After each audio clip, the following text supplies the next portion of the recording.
আজকে এখানে কালীঘাটে এসেছি, আমাদের বাড়ির সামনেই কালীঘাট। হ্যাঁ, এটা অনেক ঈশ্বরের দান আমি মনে করি। তবে আমাদের তো পুরনো বাড়ি, তাও আমি বলি যে পুরনো হোক নতুন হোক যাই হোক, অনেক পুণ্য করলে এখানে থাকা যায়। মানে এখান থেকে কোথাও যেতেও ভালো লাগে না, এই বাড়ির সামনেই কালীঘাটে এসেছি। মাঝে মধ্যে বলতে গেলে প্রতিদিনই মানে চলে আসি। খুবই ঐতিহ্যবান হ্যাঁ, মন্দির। ওটা সকলেই জানে, ওটা আর বলতে হবে না। কালীঘাটের কালীমা সকলেই জানে, সকলেই বলে। আমি কি বললেই কি হবে, সেটা প্রত্যেকেই জানে। তা আমার খুবই ভালো লাগে।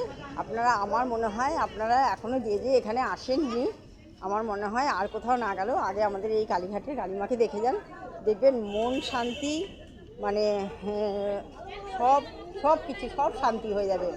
মানে খুবই খুবই খুবই খুবই খুবই খুবই জাগ্রত।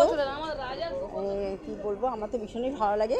তা আমি প্রায় আমাদের বাড়ির সামনে, তা আমি প্রায় এখানে চলে আসি।